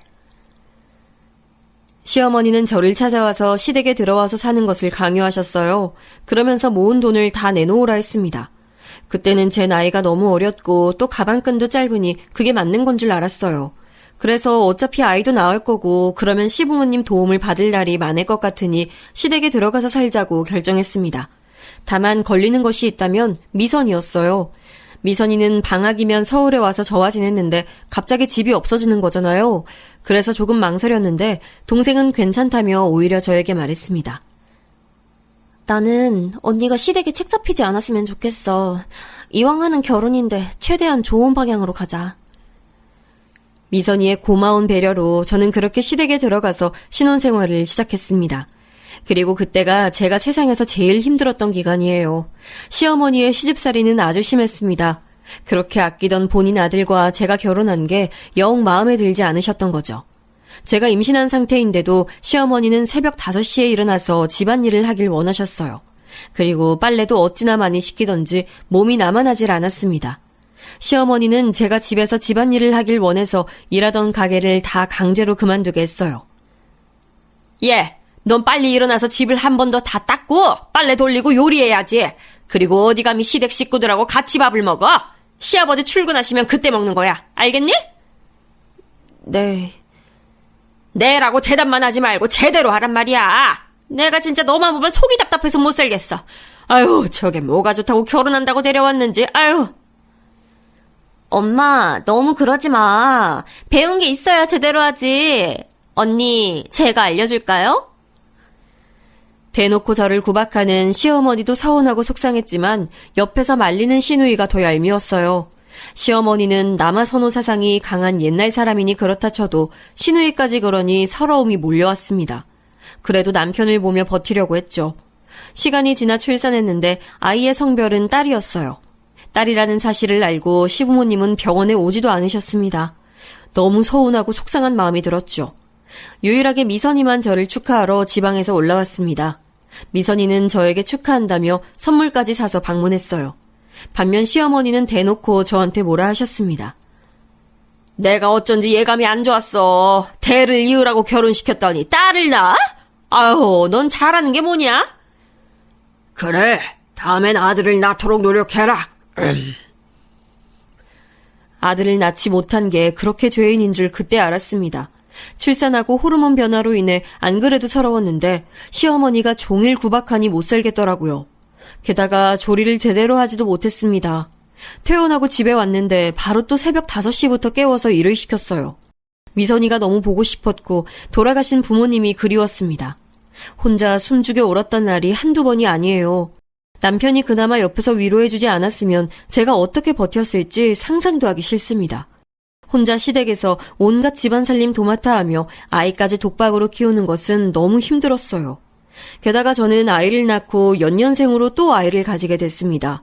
시아버지는 이번에는 기필코 아들을 낳으라며 강요 아닌 강요를 하셨어요. 하지만 아이의 성별이 제가 원하는 대로 나오는 게 가능할 리가 없잖아요. 세상에 나오기도 전에 의심부터 받는 우리 아이를 위해 얼마나 기도했는지 모릅니다. 집에서 육아를 도와주는 사람은 한 명도 없어서 막막한 마음도 있었어요. 남편은 시간이 지날수록 저에게 관심이 사라졌습니다. 결혼 전에는 쓸개와 간을 빼줄 것처럼 행동하더니 결혼하고 완전히 돌변했어요. 첫째 출산 때까지는 그래도 다정한 면모가 있었는데 둘째 출산 이후로는 아예 육아도 하지 않았습니다. 종일 새벽부터 일어나 바닥을 닦고 빨래하고 요리까지 하는 제가 안쓰럽지도 않았나 봐요. 2명의 아이를 혼자 돌보는 것도 힘든데 시어머니는 저에게 트집을 너무 잡았습니다. 국이 짜다고 해서 소금을 덜 넣으면 싱겁다고 난리셨어요. 아우, 야! 넌 국이 이게 뭐냐? 넌 이걸 요리라고 했어? 일부러 이러는 거야, 어? 불만 있으면 말을 해. 이렇게 싱거운 걸 누구 먹으라고 한 거야? 어머니, 아니에요. 제가 아까 애들 돌보면서 끓여서 그런가 봐요. 소금 더 넣을까요? 애는 너 혼자 키워? 난 너보다 더 했어. 어디서 말대꾸야? 애초에 잘하면 되잖아. 제가 아무리 변명해도 시어머니는 말대꾸라며 절 싫어하셨어요. 심지어 두 딸이 노는 것도 보기 싫었는지 우리 딸들은 거실로 나오지도 못했습니다. 제 얼굴만 보면 아들 타령을 하도 해서 제 이름이 아들인 줄 알았어요. 설상가상으로 남편은 이때부터 밖으로 나들기 시작했습니다. 심지어 제가 들고 온 돈으로 도박까지 해서 다 날려버렸어요. 저는 시댁에서 살다 남편이 벌어온 돈을 모아 독립할 예정이었는데 아예 원점으로 돌아가 버렸죠. 이렇게 힘든 상황에서도 제가 시댁에서 계속 버텼던 이유는 바로 동생 때문이었습니다. 언니, 괜찮지? 난 친구들이 시집살이 심하다고 할 때마다 언니 생각나. 언니가 행복했으면 좋겠어. 미선아, 언니 괜찮아. 다들 나한테 잘해주셔. 걱정하지 말고 대학에서 적응 잘해. 이미 잘하는 것 같아서 기분 좋다. 남자친구도 사귀고 있지? 예, 그럼. 나도 언니 이제 진정한 어른이 된 것 같아. 언니 덕분에 이렇게 살 수 있는 거야. 고마워. 시댁 식구들이 잘해준다니까 너무 다행이다. 난 언니가 행복하면 나도 기뻐. 미선이와 연락은 꾸준히 했는데 그럴 때마다 미선이는 제 행복을 물어봤어요. 그때는 행복하지 않아도 행복한 척을 해야 한다고 생각했죠. 제 동생이 원하는 방향이라면 그게 맞다 생각했거든요. 그래서 일부러 더 행복한 척을 했습니다. 그리고 현실적으로 남편이 미선이가 기숙사에서 나가서 방을 얻을 때 보증금을 지원해주기도 했고요. 이렇게 받은 게 있으니 제가 대놓고 얘기하지 못했습니다. 물론 집에선 종일 구박받고 아이들 육아에 힘들고 시누이의 얄미움 때문에 괴로웠지만요. 남편의 도박은 날이 갈수록 심해졌습니다. 심지어 본인의 월급을 미리 받아 도박에 쓰기도 했어요. 한심했고 내가 왜 이런 사람과 결혼했지 후회도 됐습니다. 하지만 동생의 시선도 그렇고 무엇보다 두 딸 때문에 밖으로 나갈 수가 없었어요. 시댁을 나가면 당장 길거리에 아이들을 데리고 나가야 하는데 너무 막막했습니다. 일이야 다시 구하면 되는데 딸들 나이가 너무 어렸거든요. 미선이를 데리고 서울로 올라왔을 땐 그래도 미선이와 제가 나이가 비슷했으니 괜찮았는데 딸들은 아직 말도 제대로 하지 못했으니까요. 그래서 버티고 버텼습니다. 언니, 갈비찜 맛이 왜 이래요? 우리 엄마가 저번에 알려줬다는데 언니는 왜 똑같이 해도 맛이 다르지? 다시 배워요. 우리 딸, 엄마가 다시 해줄까? 엄마가 해야 맛있지? 엄마가 한 거랑 언니가 한 거랑 맛이 너무 다르잖아. 시어머니와 시누이는 저에게 시도 때도 없이 구박했어요. 처음엔 그래도 받아치려고 했는데 그럴수록 심해져서 나중엔 대답도 하지 않았습니다. 그저 안 들리는 척 아이들 육아에 힘을 쏟았어요. 집에서 딸들을 예뻐하는 어른이 저밖에 없으니 딸들은 저만 바라봤습니다. 그게 귀엽고 안쓰러우면서도 참 힘들었어요. 아이는 저와 남편이 만들었는데 오로지 책임은 저만 지고 있었으니까요. 한숨이 절로 늘어나는 상황이었습니다. 그렇게 시간이 지나 어느새 딸들은 초등학교에 입학했어요. 그때까지 정말 유치원 행사도 제가 혼자 챙겼습니다. 오죽하면 밖으로 놔두는 남편 때문에 딸들은 아빠를 어색해했어요. 저도 속으로 이건 아니라고 느꼈죠. 그래서 시댁 식구들 몰래 돈을 모으기 시작했습니다. 절박한 심정으로 남편의 지갑에서 현금을 조금씩 빼서 따로 모으기 시작했어요. 남편은 술에 취하면 돈이 없어져도 모르는 사람이라 악착같이 모았습니다. 그리고 시장에 가서 음식 재료를 살 때도 최대한 깎아서 잔돈을 만들었어요. 시댁 식구들이 밖에 나갔을 때 몰래 바느질하며 일감을 구해 용돈벌이도 했습니다. 기계처럼 모았던 돈은 이미 남편의 도박으로 없어진 지 오래였어요. 그러면서 돈이 조금씩 모이니 저도 시댁에서 당하고만 있진 않았습니다. 아주 소액이어도 할 말을 할 수 있더라고요. 물론 시어머니와 시누이가 저한테 한 것처럼은 아니었지만요. 얘, 넌 청소를 어떻게 했길래 바닥에 이래? 좀 제대로 닦어! 어머니, 아침에 제가 닦은 거 보셨잖아요. 아가씨가 아까 거기서 과자 먹던데 아가씨가 그렇게 했나 봐요. 뭐? 그럼 우리 딸이 잘못했다는 거야? 시댁 식구 무서운 줄을 몰라? 그냥 그 원인이 제가 아니라고 말씀드리는 거예요. 처음엔 저렇게 대응하고 손이 벌벌 떨리고 심장이 쿵쾅거렸어요. 그런데 시간이 지나면서 저도 당당하게 나갔습니다. 시어머니가 뭐라 하면 그냥 집을 나갔어요. 남편은 이미 의지하지 못하는 대상이라 딸들을 보며 버텼습니다. 그래도 우리 딸들을 보면 입가에 미소가 지어졌어요. 제가 낳았는데 너무 예뻤고 제 딸들인데 진짜 착하거든요. 천사 같은 아이들을 보며 우리 부모님도 이런 마음이었을까 생각이 들었습니다. 바라보고 있어도 보고 싶은 소중한 보물이었죠. 미선이도 우리 딸들을 아주 예뻐했습니다.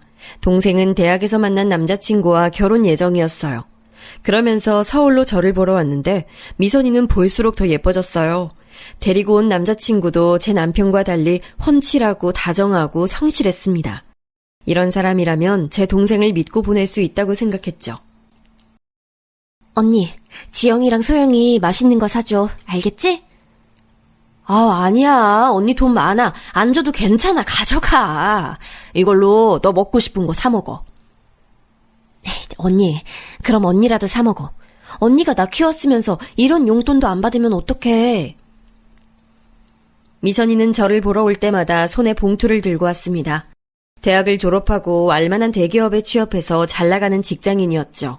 그런 미선이를 보며 비록 제 인생은 이래도 동생이 행복하니 다 괜찮았어요. 힘들게 어릴 때 동생을 키우려고 노력했던 게 돌아오니 기뻤습니다. 미선이가 준 돈은 단 1원도 쓰지 않았어요. 대신 제 비상금으로 모으고 또 모았습니다. 나중에 딸들을 위해 쓰려고요. 미선이는 결혼하고 서울로 올라와서 살겠다고 해서 그것만을 기다렸습니다. 확실히 제가 동생을 보고 나면 기분이 매우 좋았거든요. 그래서 그날만을 위해 바라보고 살았습니다. 그런데 너무 끔찍한 일이 발생했어요. 아이들이 학교에서 집으로 돌아오는 시간이라 간식을 준비하고 있었습니다. 그런데 전화벨이 울렸어요. 발신자를 보니 동생 남자친구였죠. 이 친구가 나한테 연락할 사람이 아닌데 무슨 일인지 싶어 받았더니 우느라 말을 잇지 못하고 있었어요. 직감적으로 동생에게 무슨 일이 생겼다고 느꼈습니다. 침착하게 무슨 일이냐고 물었더니 동생의 남자친구는 오열하며 당장 병원으로 와달라는 말만 되풀이했습니다. 그리고 도대체 무슨 정신으로 병원에 갔는진 기억도 안 나요. 제가 기억나는 건 응급실에 도착했더니 숨이 끊기기 직전인 동생의 모습이에요. 언니, 미안해. 언니, 미안해. 미선아, 안 돼! 미선아, 이렇게 가면 난 어떡해! 미선이는 제가 오길 기다렸던 것처럼 버티고 있었어요. 그리고 제가 오자 미안하다는 말을 끝으로 하늘로 갔습니다. 동생 남자친구에게 들은 바로는 뺑소니를 당했다고 하더라고요. 그렇게 너무나도 허망하게 저는 유일한 가족이었던 사랑하는 동생을 보내게 됐습니다. 결혼식 날짜까지 다 잡아놓고 가버려서 얼마나 허탈했는지 몰라요. 아무리 시댁에서 시집살이를 당해도 버텼던 이유가 사라져서 갈피를 잡을 수가 없었습니다. 다행히 동생 남자친구의 도움으로 장례식은 마칠 수 있었어요. 둘이 서로 사랑하는 사이여서 동생의 남자친구는 성심성의껏 동생 가는 길을 배웅했습니다. 그러면서 동생 남자친구는 제게 말해줬어요. 항상 미선이는 언니 얘기를 했어요. 자기는 언니가 키운 거라고. 그렇게 언니한테 이제 갚으며 살아야 한다고. 그래서 일부러 결혼하고 서울로 가자고 항상 저한테 말했어요. 미선이는 언니가 인생의 전부라고 사귀기 전부터 말했습니다. 그 말을 듣고 너무 눈물이 나 머리가 아팠어요. 살면서 이렇게 힘든 적이 없었습니다. 부모님을 보낼 때와 할머니를 보낼 때는 제가 너무 어려서 몰랐거든요. 아니, 슬퍼도 이렇게 슬프진 않았죠. 동생을 이제 볼 수 없다는 사실은 제게 너무나도 큰 상실감을 안겨줬습니다. 이때 시댁 식구들은 전혀 도움되지 않았어요. 안 그래도 힘든 제게 집안일을 하지 않는다고 눈치를 주는 모습에 저는 맘속으로 이혼을 결심했습니다. 딸들도 이제 어느 정도 컸으니 그동안 생각만 하던 것을 현실로 옮길 기회라고 생각했죠. 그리고 그 결정에 결정적인 한 방은 바로 시어머니였어요. 동생은 뺑소니를 당해서 가해자에게 보상금을 받게 됐습니다. 사실 가해자를 용서할 마음은 전혀 없었어요. 제 인생의 전부를 가져간 사람에게 용서란 없다고 생각했습니다. 그런데 가해자는 저를 보자마자 무릎을 꿇고 죄송하다고 빌었어요. 그러면서 1억의 보상금을 주겠다고 했습니다. 마음 같아선 그 1억 내가 개같이 벌어서 줄 테니 내 동생을 데려오라고 하고 싶었죠. 하지만 현실은 미선이는 제가 어떤 행동을 하더라도 돌아오지 못하니까요. 동생 남자친구는 저에게 그 1억을 다 줬습니다. 저는 그 친구에게 아직도 고마워요. 외모도 속도 좋은 청년이라 좋은 여자 만나서 다 잊고 행복하게 살라고 해줬습니다. 간 사람은 갔으니 본인은 본인 인생 살라고 했어요. 그리고 저는 다시 시댁으로 돌아와 일상으로 복귀했습니다. 그런데 시어머니가 은근히 제 동생 보상금에 대해 궁금해하더라고요. 저는 1억을 받았다는 말을 절대 하지 않으려고 했습니다. 남편이 다른 것도 아니고 도박으로 인해 사고란 사고는 다 치고 다녔으니까요. 그 과정에서 우리 부부와 딸들이 독립하지 못했던 근본적인 원인도 있었습니다. 그래서 보상금에 대해 말하지 않고 있었는데 원래 이런 것은 타인에 의해 알게 되잖아요. 합의 과정에서 가해자가 시댁으로 찾아오게 됐습니다. 제가 연락을 받지 않는다고 경찰 조사에서 불리했는지 절 찾아왔어요. 저는 일부러 가해자 연락을 안 받은 게 아니고 현실적으로 너무 바빴습니다. 제 유일한 가족인 동생을 잃은 것도 가슴 아프고 살기 어려운데 장례 절차가 끝나고도 할 게 너무 많았거든요. 또 하나뿐인 동생이라 최대한 좋게 보내주고 싶은 언니의 마음이었습니다. 그래서 정신이 너무 없었어요. 와중에 아이들도 챙겨야 하고 시댁 일도 있으니 몸이 2개여도 버티기 힘들었을 거랍니다. 그런데 가해자는 본인도 급하니까 무작정 시댁을 찾아왔더라고요. 그래서 그때 시어머니가 보상금에 대한 존재를 알게 됐습니다. 예, 넌 돈이 생겼으면 말을 해야지. 혼자만 알고 있니? 제 동생 목숨값이라 저만 알아도 되지 않나요? 어머머, 넌 무슨 말을 그렇게 하니? 아유, 됐고 그 돈 우리 연희 결혼 자금으로 쓰자. 마침 아파트 좋은 곳 알아보고 있었거든. 그게 지금 무슨 말씀이세요? 제 동생 사고 나서 받은 보상금인데요. 그걸 왜 아가씨 결혼 자금으로 써요? 이제껏 먹여주고 재워줬더니 뭔 소리야. 당연히 보태야지. 아유, 이래서 검은 머리 짐승은 드리는 게 아니라더니 은혜를 이런 식으로 갚아? 어? 제가 무료로 얹혀 살았어요? 여기서 지금 10년째 혼자 집안일 다 했어요. 그것도 매일 새벽 5시에 일어나서 죽어라 이랬는데 이제 뭐요? 저 절대 제 동생 목숨값 못 줘요. 결혼하고 처음으로 시어머니에게 소리를 지른 날이에요. 제가 큰 소리를 내니 딸들은 덩달아 울기 시작했습니다. 아무리 생각해도 시어머니가 사람이 아닌 것 같았죠.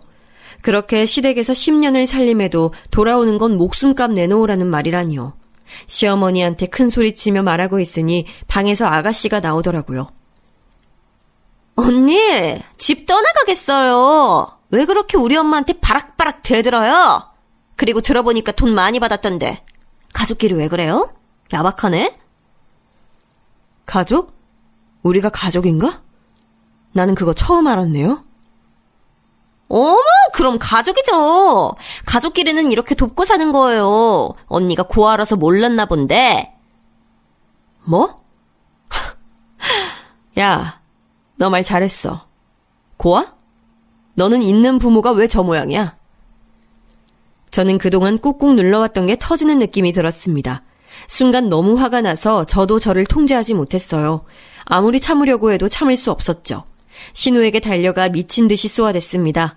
말리는 시어머니를 내동댕이치고 바로 안방으로 들어갔어요. 그동안 혹시 몰라서 모아놓았던 옷가방을 꺼냈습니다. 거기 안에는 제가 남몰래 모은 돈이 가득 들어있었죠. 우리 딸들을 데리고 시댁을 나가는데 시어머니가 그런 저를 막더라고요. 너 지금 제정신이야? 이대로 돈 안 주면 다신 볼 생각하지 마. 이렇게 나가면 너 이혼이야? 야, 이 망할 인간아. 내가 할 말이다. 이혼해. 네 아들 안 볼 거야. 평생 도박 중독자 데리고 살아. 인간 같지도 않은 놈 어디 남 부끄러워서 데리고 다니겠어? 뭐? 너 말 다 했어? 이게 진짜 미쳤나? 그래, 나 미쳤어. 이혼 서류 보낼 테니까 그거나 잘 받아. 얘들아, 가자. 그리고 저는 진짜 시댁을 나와서 이혼 전문 변호사와 상담하고 이혼 진행을 하게 됐습니다. 이 과정에서 제가 아무것도 모르니 동생 남자친구가 많은 도움을 줬어요. 침착하게 그동안 모은 돈으로 단칸방을 구해서 딸들과 지냈습니다. 비록 좁아도 제 소중한 딸들과 있으니 기분이 좋았어요. 예전에 동생과 같이 살았던 그 지하 단칸방이 생각이 나기도 했죠. 그래도 마지막에 시댁에서 제가 하고 싶은 말을 다 하고 나와서 얼마나 속이 시원했는지 모릅니다. 그리고 이혼 서류를 받자 남편이 연락이 왔어요. 내가 미안해, 여보. 우리 좋았잖아. 한 번만 다시 생각해줘. 우리가 언제 좋았어. 됐어. 나는 더 너랑 할 말이 없다. 1억 받는다며? 그거 나 조금만 주면 안 되겠니? 아, 진짜 너라는 인간하고 대화하는 시간이 아깝다. 야, 이혼 도장이나 찍어. 남편은 마지막까지 개차반처럼 굴었습니다. 결혼 전에는 저런 사람인 줄 전혀 몰랐는데 이제 저 인간 자체에 대한 환멸이 끊이지 않았죠. 이혼은 결국 하게 됐고 저는 해방감이 너무 좋았습니다. 보상금 받은 것과 제가 그동안 모은 돈으로 작은 아파트도 들어올 수 있었어요. 그리고 아이들이 학교에 갔을 때 일하면서 돈도 벌고 있습니다. 저는 워낙 열심히 살았고 또 돈을 버는 것에 대해선 자신이 있어요. 그래서 미래 걱정은 없습니다. 시댁에서 눈치 보며 사느니 딸들과 이렇게 행복하게 사는 지금이 훨씬 행복하거든요. 시간이 흐르고 좀 진정된 후엔 두 딸을 데리고 처음으로 섬에 다시 가기도 했습니다. 어린 시절 미선이와 그리고 우리 부모님과 좋았던 기억이 가득한 그 섬이요. 남편에게 가자고 해도 절대 가지 않았던 제 고향에 방문하니 가슴이 뭉클했어요. 그 당시 제가 기억하던 어른들은 이미 돌아가신 분이 대부분이더라고요. 딸들과 다시 방문하니 감회가 아주 새로웠습니다. 지금은 그래서 시간이 나면 종종 들르고 있어요. 지금은 아주 행복한 나날을 보내고 있습니다. 동생은 부모님 옆에 자리를 마련했어요. 볼 수 있을 때마다 찾아오면 머리가 깨끗해지더라고요. 제 사연은 여기까지입니다. 들어주셔서 정말 감사합니다. 여러분도 행복한 인생 찾아나가길 바랄게요.